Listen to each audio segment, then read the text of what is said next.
Bom, então agora vamos começar a falar, né, sobre engrenagens cilíndricas, né, de dentes retos, o capítulo 4, né, do livro do Mabi. Antes da gente entrar propriamente na parte de cilíndrica de dentes retos, vamos dar uma visão geral, né, sobre os tipos de engrenagem que nós vamos encontrar. Então a primeira é a cilíndrica de dentes retos, que é o primeiro tipo, né, que a gente vai trabalhar. Como o próprio nome diz, né, é uma engrenagem cilíndrica, né, ou seja, ao longo da seção transversal dela, ela tem sempre o mesmo diâmetro, e o termo dentes retos não quer dizer que o dente da engrenagem é reto, como se fosse uma rosca trapezoidal, não, né? Isso quer dizer que o dente ele é fresado, formando um ângulo reto com o plano da engrenagem, né, o corpo dela. Então, obviamente que o dente vai ser perpendicular, né, a esse plano, né? Por isso que vem ângulo reto, tá? Então, consequentemente, o dente ele é alinhado com a linha de centro de rotação da engrenagem, como a gente pode ver aqui nessa fotografia, né? Então, aqui a gente tem duas engrenagens cilíndricas de dentes retos se acoplando. A cilíndrica de dentes retos ela é capaz de transmitir rotação somente nessa posição de eixos, né? Eixos paralelos, tá? Qualquer outra posição que o eixo tiver, a cilíndrica de dentes retos não consegue transmitir. Depois, na sequência, a gente vai estudar a cilíndrica de dentes helicoidais, né?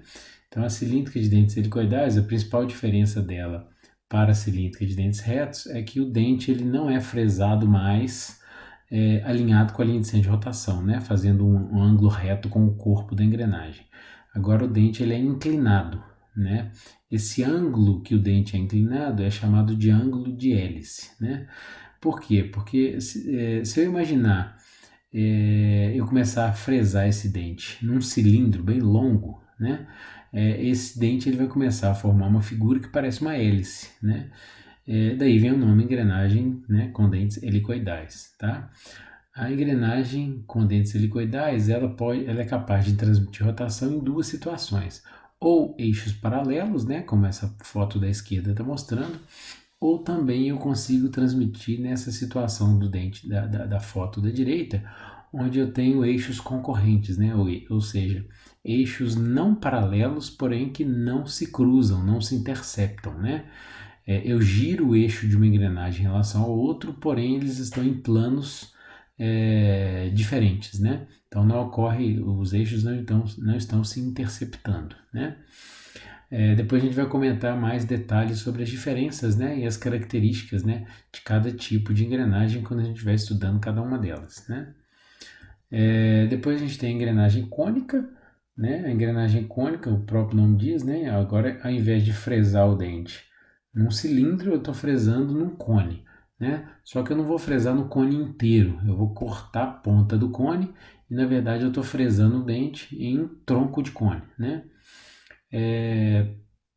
Da mesma forma que a cilíndrica, eu posso fresar esse dente alinhado com a linha de centro de rotação, eu teria as engrenagens cônicas de dentes retos, ou eu posso fresar o dente inclinado, né? E aí, na hora que eu inclino o dente né, e freso o dente no tronco de cone, o formato que ele começa a fazer fica um pouco mais parecido com uma espira, né, ao invés de parecer com uma hélice. Daí vem o nome, né, engrenagem cônica espiralada ou espiral, tá? Existem algumas variações na forma de como fresar esse dente, mas mais para frente a gente vai ver isso. A engrenagem cônica ela é utilizada para transmitir rotação nessa condição, né, quando os eixos se interceptam, né? Então, é uma condição bem específica, né, que as cilíndricas não são capazes de transmitir. Então, se eu tenho dois eixos se cruzando, se interceptando, pode ser formando um ângulo de 90 graus bonitinho, igual está nessa figura, ou pode ser também diferente, ou maior ou menor que 90 graus, né? O ângulo entre eixos. Então, nesse caso, é a engrenagem cônica que vai ser capaz de transmitir essa rotação, né? O sem fim coroa, né, é outro tipo também que nós vamos trabalhar. Bem grosseiramente definindo, né, o sem fim coroa, esse termo sem fim, ele vem de parafuso sem fim, né?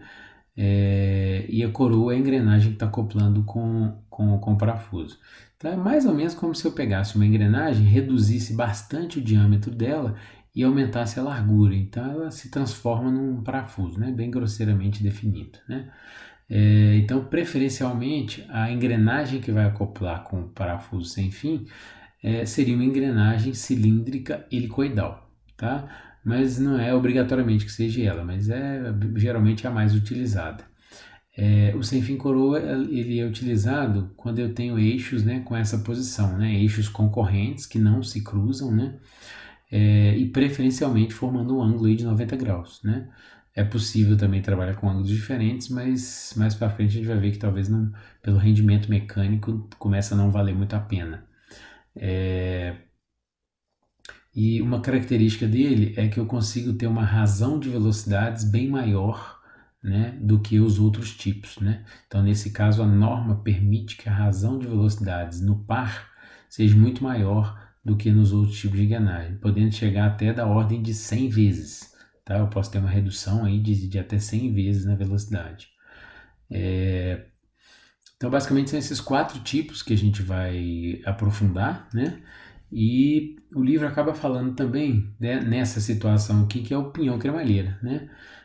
O pinhão cremalheira nada mais é que, ao invés de eu estar transmitindo o movimento de rotação, eu estou convertendo rotação em translação. Então, o pinhão é essa engrenagem pequenininha, né? Que vai estar acoplada à cremalheira, né? É como se eu pegasse uma engrenagem e abrisse ela se transformasse numa reta, né? Então, essa daqui é a cremalheira. Então, batendo o olho já dá para ver uma aplicação clássica, né? Desse sistema, que é, por exemplo, para fazer o movimento do portão de garagem, né? Então, a gente vai falar um pouquinho de pinhão cremalheira aí ao longo desse estudo, né? Desses capítulos daí para frente. Um termo importante, né, que a gente já começou a deparar aqui é o nome pinhão, né, e o nome coroa, né. A definição de pinhão e coroa, né, às vezes ocorre muito uma confusão, né, do que é a definição, o que é pinhão, o que é coroa. Geralmente o termo pinhão e coroa é para definir qual é a maior engrenagem, qual é a menor engrenagem, né? Só que na grande maioria das vezes a menor engrenagem, coincidentemente, também é a engrenagem motora, né? Porque na maioria das vezes eu utilizo um par de engrenagem para reduzir a velocidade. Então o pinhão também, né, tende a ser a engrenagem motora, né? Mas não é por definição, né, esse termo, né? Então pinhão e coroa seria a maior engrenagem ou a menor engrenagem, né? Inclusive nos livros de inglês, se vocês forem reparar, vocês vão encontrar o termo pinhão, né, pion, né? Mas não existe o termo coroa, né? Para diferenciar uma da outra, no inglês eles só utilizam um termo diferente, né? A outra engrenagem é gear, né? Puramente engrenagem mesmo, tá? E aí falando um pouquinho do perfil do dente, né? Uma coisa que vale para boa parte dos tipos de engrenagem, um tipo de perfil do dente, né? Ou seja, quando eu falo perfil do dente, eu estou querendo dizer a curvatura, né, com que é feita o dente, né? O dente ele tem uma curvatura e essa curvatura não é uma curvatura qualquer, né? É uma curvatura que vai me garantir características que são interessantes, né, no projeto e no uso, né, na operação da engrenagem, tá? Características que vão me dar uma resistência maior, uma vida útil maior, né? E por isso que existem esses perfis. O perfil mais utilizado é o perfil evolvental, né? Para a gente entender o que é o perfil evolvental, talvez vocês nunca tenham ouvido falar nesse termo, né? Ele é baseado na curva evolvente, né? Talvez vocês tenham ficado na mesma, né? O que é a curva evolvente? Se você for pegar lá os livros, né, de geometria, né, você vai encontrar a definição do que é a curva evolvente. Então, o livro explica isso, né? Então, o que é a curva evolvente? Se você fizer um experimento bem simples, né? Vamos supor que essa circunferência aqui é um rolo de barbante. E aí você vai pegar a ponta do barbante e estica ela. Então, você marca um ponto do barbante, né? E aí você vai pegar e começar a desenrolar o barbante, né, do rolo. A curvatura que esse ponto que você marcou executar é uma curva evolvente, né? Então é a curva formada pelo desenrolar de um barbante do seu rolo, né? Então, ou seja, a curvatura de um dente com perfil volvental tem essas características cinemáticas da curva evolvente. Tá, mas e daí? E daí que essa característica, quando eu coloco dois dentes com perfil evolvente em contato, né, já que a gente já comentou que no contato entre os dentes de duas engrenagens ocorre deslizamento, né, um rolamento e deslizamento, né, nesse movimento. Então o perfil volvental ele tem duas características muito interessantes, né? Uma delas, e a principal, é que ele garante uma razão de velocidades constante para pequenas variações na distância entre centros. E aí você vai pensar, mas o que seria isso? Se eu tiver pequenas variações na distância entre centros, né, de projeto, a razão de velocidades não altera. E isso é muito importante, isso é muito interessante, né? Porque eu não quero que a razão de velocidades do meu projeto altere, né, durante a operação. Então, o que isso vai me proporcionar? Vai proporcionar que eu não vou precisar de ter uma precisão tão alta para poder fabricar a engrenagem. Consequentemente, o custo de fabricação dela é bem menor, né? Eu não preciso de ter uma máquina tão cara e nem uma ferramenta de corte tão cara para poder fabricar a engrenagem, né? Porque na hora que eu especifico, por exemplo, a distância entre centros no par de engrenagens vai ser 50 milímetros. Então, na hora que eu for definir as tolerâncias de fabricação, né, eu não preciso ter uma tolerância tão apertada, né? Porque pequenas variações são aceitas, né? E não vão alterar essa razão de velocidades, tá? Além do que, uma outra característica importante que sistemas mecânicos geralmente necessitam de manutenção. Então, muitas vezes você tem que desmontar e montar. E a gente sabe na mecânica que toda vez que a gente desmonta alguma coisa e monta de novo, nunca volta exatamente para o mesmo lugar, né? Isso quando não sobra um parafuso, né?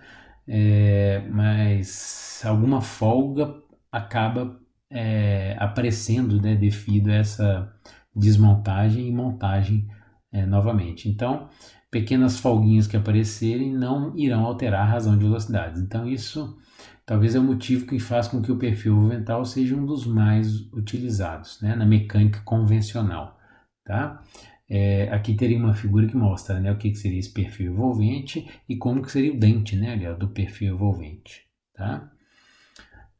E um outro perfil que a gente encontra também é o perfil cicloidal, né? O perfil cicloidal é baseado na curva epicicloide, né? Então, novamente, resgatando nossos conhecimentos lá de geometria, primeiro vou entender o que é a curva cicloide, né?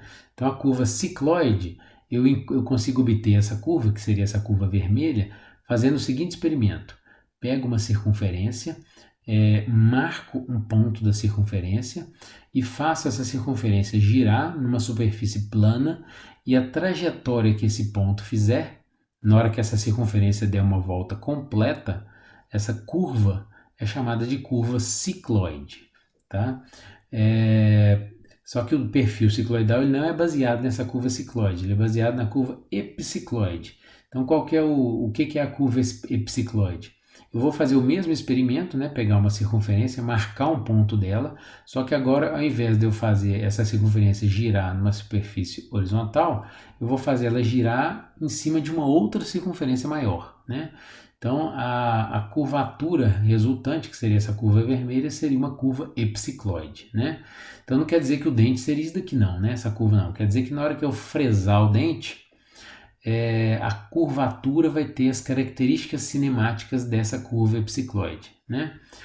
Comparando os dois dentes, né, o perfil evolvental e o perfil cicloidal, basicamente as diferenças que eu vou ter são que o perfil cicloidal ele vai ter um dente mais resistente.